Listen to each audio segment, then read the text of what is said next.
ആലുവ കുട്ടമശ്ശേരിയിൽ കുട്ടിയെ ഇടിച്ചു തെറിപ്പിച്ച ശേഷം നിർത്താതെ പോയ കാർ ഉടമയും സുഹൃത്തും അറസ്റ്റിൽ. തൃക്കാക്കര സ്വദേശിനി രഞ്ജിനി, നെടുമ്പാശ്ശേരി സ്വദേശി ഷാൻ എന്നിവരാണ് പിടിയിലായത്. അപകടം നടക്കുമ്പോൾ ഷാനാണ് വാഹനം ഓടിച്ചിരുന്നത്. പരുക്കേറ്റ കുട്ടിയുടെ നില ഗുരുതരമായി തുടരുകയാണ്.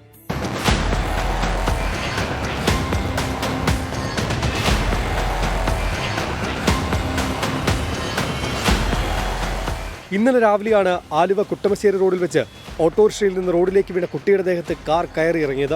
ഇന്ന് രാവിലെ ഇടപ്പള്ളി ഭാഗത്തു നിന്നാണ് കാർ ഉടമ രഞ്ജിനിയെയും സുഹൃത്ത് ഷാനിനെയും കസ്റ്റഡിയിലെടുക്കുന്നത്. ചോദ്യം ചെയ്യലിൽ കാർ ഓടിച്ചത് ഷാനാണെന്ന് തെളിഞ്ഞതായി പോലീസ് വ്യക്തമാക്കി. ഇരുവരും ക്ഷേത്രത്തിൽ പോയി മടങ്ങവെയായിരുന്നു അപകടം. കുട്ടി കാറിനടിയിൽപ്പെട്ടത് അറിഞ്ഞില്ലെന്നാണ് ഇരുവരുടെയും മൊഴി.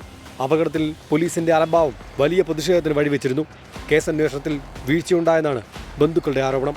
ആലുവ സിയുടെ ഭാഗത്തു നിന്ന് വീഴ്ചയുണ്ടായെങ്കിൽ നടപടി സ്വീകരിക്കുമെന്ന് Aluva DYSP A Prasad. Subsequent ആയിട്ട് അതിനെക്കുറിച്ച് അന്വേഷിച്ചിട്ട് എന്തെങ്കിലും വീഴ്ച ഉണ്ടെന്നുണ്ടെങ്കിൽ അതനുസരിച്ച് DPC എന്തെങ്കിലും നടപടി സ്വീകരിക്കും. വീഴ്ച ഉണ്ടെങ്കിൽ അത് പരിശോധിക്കും. അവരുടെ ഒരു ആക്ഷേപം ഉണ്ടെങ്കിൽ, എൻ്റെ ശ്രദ്ധയിൽപ്പെട്ടില്ല അങ്ങനെ ആക്ഷേപം ഉണ്ടെങ്കിൽ അതിനെക്കുറിച്ച് വ്യക്തമായിട്ട് തന്നെ അന്വേഷിക്കും.